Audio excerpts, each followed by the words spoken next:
I think this is the moment that she has finally realized everything's gone wrong. Trail comes from someone that you have a relationship with, right? I don't feel comfortable talking about people. The queen of daytime television just delivered the most brutal public humiliation Meghan Markle has ever experienced. And the shockwaves are rippling through Hollywood faster than anyone anticipated. Oprah Winfrey, the woman who gave Harry and Meghan their golden platform to attack the royal family, just threw them under the bus in the most calculated way possible during her latest interview. But this isn't just about one offhand comment about their Sussex titles. This is about Oprah recognizing that she's been played by two master manipulators who have systematically destroyed every relationship they've ever had. The timing couldn't be more devastating for Meghan, who's already hemorrhaging money, losing celebrity allies, and watching her Hollywood dreams crumble in real time. What Oprah said will make you realize that even the most powerful woman in the media has finally seen through Meghan's carefully constructed facade. The mask is officially off, and what's underneath is uglier than anyone imagined. We've been waiting for this moment, and it's finally here. The woman who waltzed into Buckingham Palace, thinking she could revolutionize a 1,000-year-old institution with her Hollywood sensibilities, is now watching her carefully constructed empire crumble in the most satisfying way possible. Oprah's casual dismissal of Meghan's precious Sussex title during her Kelly Ripa podcast appearance wasn't just a slip of the tongue. It was a calculated public execution disguised as a lighthearted mispronunciation. The schadenfreude is absolutely delicious when you realize that Meghan spent years positioning herself as Oprah's spiritual successor, the biracial duchess who would bridge royal tradition with American progressivism. She sat in that carefully staged garden interview, playing the victim, while simultaneously trying to destroy the institution that gave her global relevance. But Hollywood operates on a simple principle. You're only as valuable as your last success, and Meghan's track record has been nothing but expensive failures. Markle doesn't have friends. She doesn't do friends. She does business contacts. That's why she had no one at her wedding.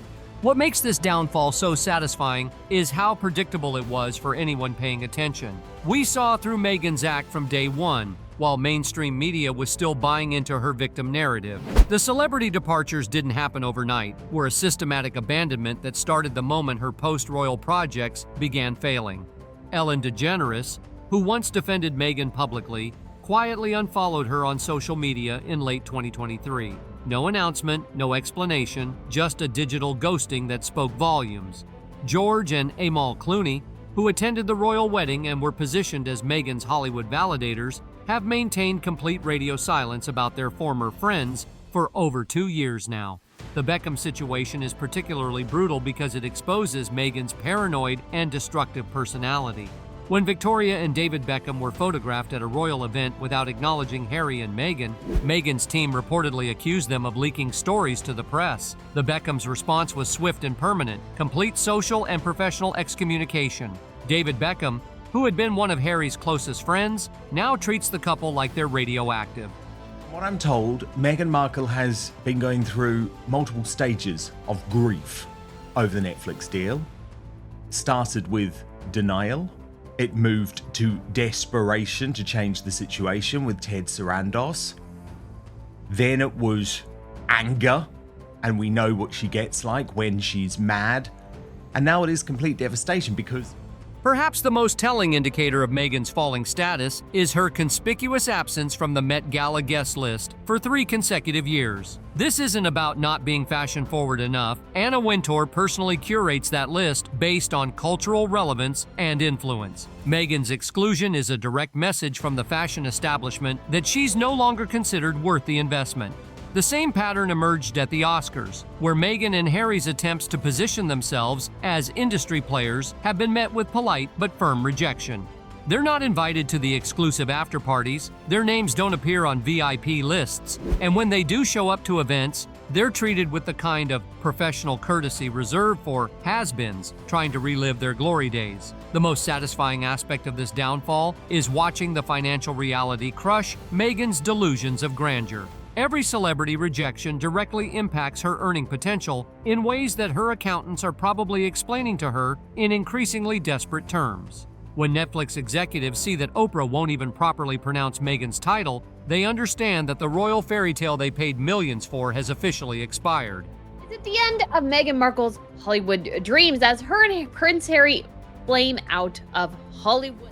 Brand partnerships are evaporating faster than her friendships. The luxury fashion houses that once lined up to dress her for events are now quietly declining styling requests. Her American Riviera Orchard products sit unsold, not because of quality issues, but because her celebrity endorsement network has completely collapsed. What makes Meghan's celebrity abandonment so poetically just is how perfectly it mirrors her own treatment of people who were inconvenient to her narrative. She ghosted Jessica Mulroney the moment their friendship became a liability, despite Jessica sacrificing her own career to defend Meghan countless times. She cut off her entire family, including her father who paid for her education and supported her acting dreams.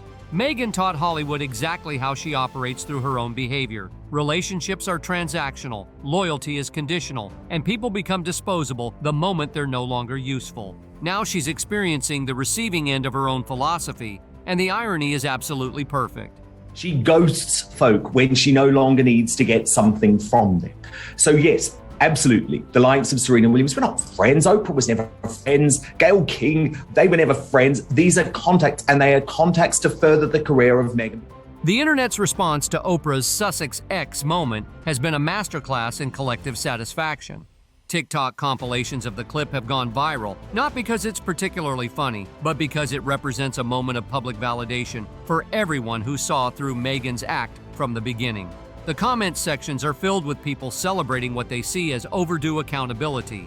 Royal watchers who were dismissed as haters for years are now being vindicated as their predictions about Meghan's behavior patterns prove accurate. The body language experts who analyzed the cooling relationship between Oprah and Meghan over the past 2 years are having their assessments confirmed in real time. What we're witnessing isn't just one celebrity mocking another, it's a fundamental shift in Hollywood power dynamics. Oprah's casual dismissal signals to the entire entertainment industry that the Sussex brand is no longer worth protecting. When the most powerful woman in the media stops caring about your feelings, everyone else gets permission to do the same. This moment represents the end of Meghan's ability to play the victim card effectively. She can't claim R-ism or S-ism when the woman abandoning her is Oprah Winfrey, someone whose cultural authority on matters of discrimination is unquestionable. She can't cry about media persecution when her own chosen mentor is the one delivering the most cutting dismissal. The beautiful irony is that Meghan spent so much time positioning herself as Oprah's successor that she never considered what would happen when Oprah decided she was no longer worth the investment. Now she's learning that in Hollywood, there's no such thing as permanent loyalty, only permanent consequences for those who mistake attention for respect. You must never trust the mainstream media who have been saying for months and months and months, no. You want to know how Hollywood really works behind the carefully orchestrated public appearances and manufactured friendships? Oprah's strategic distancing from Meghan Markle is a masterclass in industry power dynamics that reveals exactly how the entertainment elite operate when cameras aren't rolling. This isn't about personal feelings or friendship betrayal. This is about cold, calculated business decisions made by someone who didn't become America's most powerful media figure by accident. What most people don't understand is that Oprah has perfected the art of celebrity disposal over decades of building her empire. Her treatment of Meghan follows the exact same playbook she used with Lance Armstrong, James Frey, and countless other figures who became liabilities to her brand. The process is methodical, strategic, and absolutely ruthless in its efficiency. First comes the gradual reduction in public support. Oprah stops mentioning Meghan in interviews, her social media interactions become less frequent, and invitations to private events mysteriously dry up. Then comes the strategic silence. When asked about Meghan directly, Oprah's responses become diplomatically vague rather than enthusiastically supportive. Finally comes the public dismissal, delivered with just enough plausible deniability to avoid looking vindictive while sending a clear message to the industry. The Sussex X mispronunciation wasn't accidental. It was a calculated signal to Hollywood that Meghan is no longer under Oprah's protection. Industry insiders recognize this language immediately. When Oprah stops caring about your feelings, it's a green light for everyone else to follow suit. America's not in love with them anymore. The United Kingdom certainly are not. Is this... Here's what the mainstream media won't tell you about how talent agencies really operate when dealing with toxic clients. CAA, WME, and UTA have internal protocols for managing celebrities whose associations could damage other, more valuable clients. These agencies literally maintain lists of figures their A-list talent should avoid being photographed with or publicly supporting. Sources within these agencies reveal that Meghan and Harry have been quietly placed on what's internally called the Association Risk List. This means agents actively advise their high-profile clients to avoid professional collaborations, social media interactions, or even friendly public exchanges with the Sussex brand. The list isn't official policy, it's worse than that. It's an understood industry practice that operates through whispered conversations and strategic scheduling that ensures important people are never in the same room as potential liabilities. The financial implications are staggering.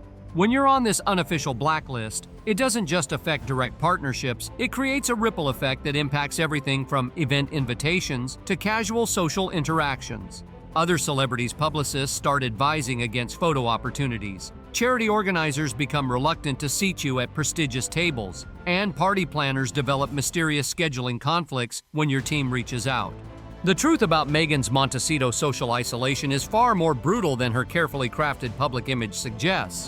While she presents herself as a beloved neighbor living her best life, industry sources paint a very different picture of how she's actually perceived by the ultra-wealthy community she desperately wants to join. Montecito operates on old money principles and established social hierarchies that don't recognize Hollywood celebrity as automatic entry into their exclusive circles. The tech billionaires, entertainment moguls, and generational wealthy families who actually control the area's social scene view Meghan as nouveau riche desperation disguised as royal sophistication. Hollywood is distancing itself from Meghan Markle. You can see it before your very eyes. She's toxic. The exclusive charity galas, private dinner parties, and intimate social gatherings that define real influence in Montecito systematically exclude the Sussexes. One longtime resident described it perfectly. She keeps trying to buy her way into a community that values discretion above everything else, while she built her entire brand on public disclosure and victimhood.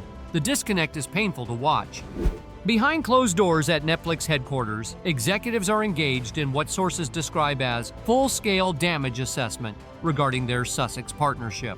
The streaming giant invested heavily in the royal connection, but they're now facing the reality that their most high-profile talent has become a liability that other celebrities actively avoid associating with. Internal viewership data reveals that Meghan's solo projects consistently underperform compared to content featuring other personalities. Her cooking show generated significantly less engagement than similar lifestyle programming, while her podcast efforts were quietly shelved after failing to meet basic performance benchmarks. The contrast with more successful Netflix personalities is stark and embarrassing for everyone involved. What's particularly damaging is how Oprah's strategic distancing affects Netflix's broader royal content strategy. They were counting on the Oprah connection to legitimize their investment and attract other high-profile collaborators. Now they're stuck with expensive talent that their own industry contacts are subtly advising them to move away from.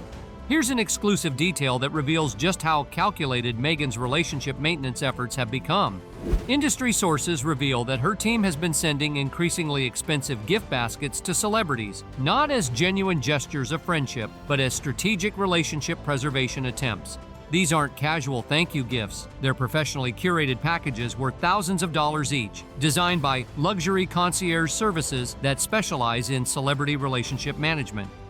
And finally, it looks like the Hollywood chapter of Harry and Meghan's fairy tale is heading for a dramatic season finale. And spoiler alert, Netflix isn't renewing. The Duke and Duchess of Sussex, once streaming royalty with a $100 million crown jewel of a deal, are now finding themselves on the wrong end of the algorithm.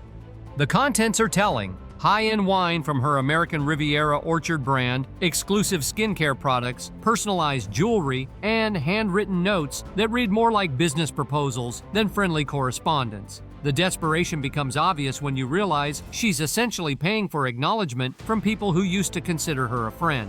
The most brutal aspect is tracking which celebrities actually acknowledge these gifts versus those who accept them silently, or, in some cases, return them unopened. One Hollywood publicist revealed that their A-list clients team has developed a policy of politely declining any packages from the Sussex camp to avoid appearing to endorse or support their brand. What makes Oprah's abandonment so devastating isn't just the loss of her personal support, it's how her decision triggers a cascading effect throughout Hollywood's interconnected power networks. When someone of Oprah's stature publicly dismisses you, it sends a signal to every other industry player that association with you is no longer advantageous. Talent managers start returning calls more slowly, party planners develop mysterious scheduling conflicts, and collaboration opportunities that once seemed promising suddenly encounter unexpected complications. It's not a conspiracy, it's the natural result of an industry built on risk management and association advantages. The cruel mathematics of Hollywood influence are finally catching up with Meghan's carefully constructed brand. She built her post-royal career on borrowed credibility from more established figures, but she never developed the independent value that would make her worth protecting when those relationships soured. Now she's learning that in an industry built on perception and influence, once you lose the protection of the powerful, the descent is rapid and merciless. We called this from the very beginning, and now we're watching your predictions unfold with the satisfaction that comes from seeing through manufactured narratives while others were still buying the fairy tale. Every single red flag you identified about Meghan Markle's character, every warning sign we spotted in her behavior patterns, and every prediction you made about how her Hollywood gamble would end is now being validated in the most public way possible. Yet another A-lister snub, and why she's convinced Kate Middleton was behind the latest celeb rejection. Let's go back to 2018 when most of the media was still enchanted by the royal wedding spectacle and the narrative of a biracial American actress revolutionizing the monarchy. We saw something different. We noticed how Meghan's own family was systematically excluded from her big day, how her father was treated with calculated cruelty, and how she seemed more interested in the global platform than the actual responsibilities of royal life. While mainstream outlets were praising her modern approach to royal duties, we observed the staff turnover, the demands for special treatment, and the way she positioned herself as the victim in every conflict. We predicted that someone with her pattern of burning bridges and blaming others wouldn't be able to maintain the Hollywood relationships she was counting on for her post-royal career. The timeline was remarkably accurate. We predicted the Oprah interview would backfire long-term because it revealed character traits that would eventually alienate her from the very people she needed as allies. We saw through the victim narrative and understood that powerful people in Hollywood value discretion and loyalty, qualities Meghan demonstrated she didn't possess when she publicly attacked the institution that made her globally relevant. Long before body language experts started getting paid to analyze Meghan and Oprah's interactions, we were already noting the subtle changes in their dynamic. We observed how Oprah's enthusiasm seemed forced during later appearances, how their physical interactions became more formal, and how Oprah's facial expressions suggested someone fulfilling professional obligations rather than enjoying genuine friendship. The progression was visible to anyone paying attention. In their original 2021 interview, Oprah displayed what appeared to be genuine emotional investment in Meghan's story. By 2022, her few mentions of Meghan had become diplomatically neutral. By 2023, she was actively avoiding questions about the Sussexes. And now in 2025, she's comfortable publicly mocking Meghan's title in a way that would have been unthinkable during their honeymoon period. The declining celebrity engagement with Meghan's social media presence was years ahead of official recognition of her falling influence. While PR experts were still talking about her strong brand recognition, we were documenting the steady decrease in meaningful interactions from verified accounts, the absence of organic celebrity endorsements, and the increasingly desperate tone of her content. We noticed when Ellen DeGeneres stopped liking Meghan's posts, when the Clooney interactions disappeared entirely, and when even minor celebrities began ignoring her tagged attempts at maintaining public friendships. The algorithmic impact of losing high-profile engagement became obvious to you long before social media analytics companies started publishing reports about the Sussex brand's declining reach. The documentation of this pattern revealed something important about how celebrity influence actually works. It's not about follower counts or media coverage. It's about authentic engagement from other influential figures. When that authentic support disappears, everything else becomes manufactured and obvious, which is exactly what happened to Meghan's online presence.